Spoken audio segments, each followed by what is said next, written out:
Hi, it's me, Regan Kwong. I'm in week 5 of my CEP 810 course, and I'm to reflect on my professional network learning project.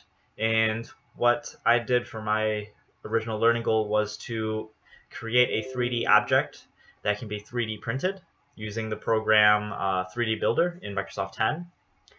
And some excellent resources that I found was the Microsoft support page. It contained a lot of tutorials for 3D Builder. And it also led me to a blog called Channel 9, which contained a lot of tutorials from a guy named Alexander Blondin on how to use 3D Builder. And it goes step by step, and it's divided up into different topics and lessons. And I found those to be most helpful when doing my project.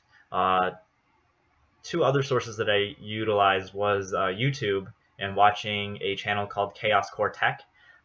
This gentleman who is in charge of this channel created 3D objects and also had various tutorials similar to the one on Channel 9, only he used the program called Tinkercad, which is a free program that uses an online cloud format. So even though the program was different than 3D Builder, I noticed that it had enough similarities and a lot of the same functions where I can watch the YouTube channel and be able to transfer it into 3D Builder also.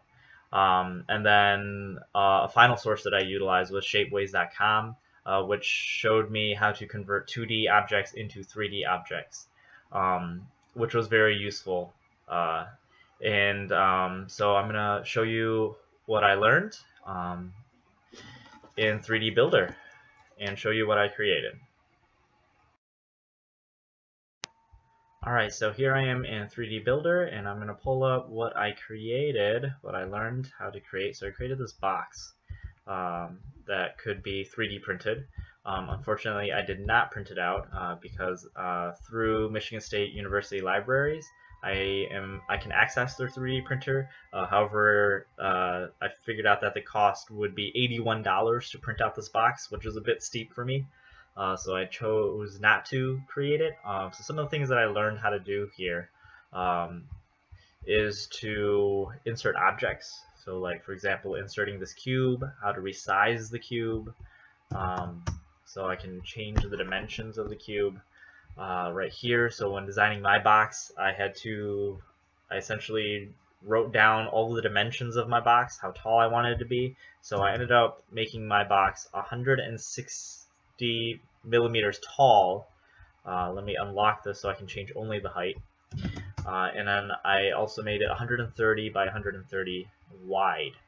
And that's in millimeters. So here is the object, and I figured out how to move objects around with 3D Builder. So I can move it up and down, side to side.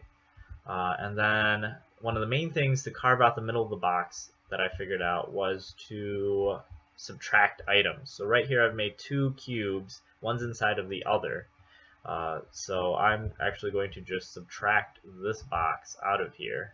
I'm going to make this box 130 or 125 by 125, so it's a little smaller. And I'm going to zoom out a little bit. And then what I can do is just simply hit edit and then hit the subtract button, and it should have minus the box. And another thing I figured out was how to cut a box open. So here I'm going to keep both halves and then split it up by clicking the split button, and then now I should have two pieces. So that's how I created the lid of my box and the bottom of my box. So you can see the subtracted cube carved out the inside. And then another thing I learned was how to add text and images onto my box. So one thing that I did was emboss. So I can text emboss, so I can change the text right here to whatever I wanted. That's how I put my name on my original design. So here, MSU, and I can also change how far it sticks out and how far it sticks in. So click emboss, and it gives me that. Same thing with the picture. So I can click contour emboss, and then it gives me all of these images, or I can load my own image. So here I'm going to add the Michigan State S, and and it gives me the S. I can resize it and click emboss, and there we have it.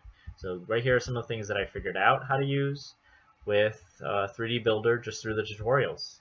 Hopefully this was helpful in helping you see what I learned. Thank you for watching.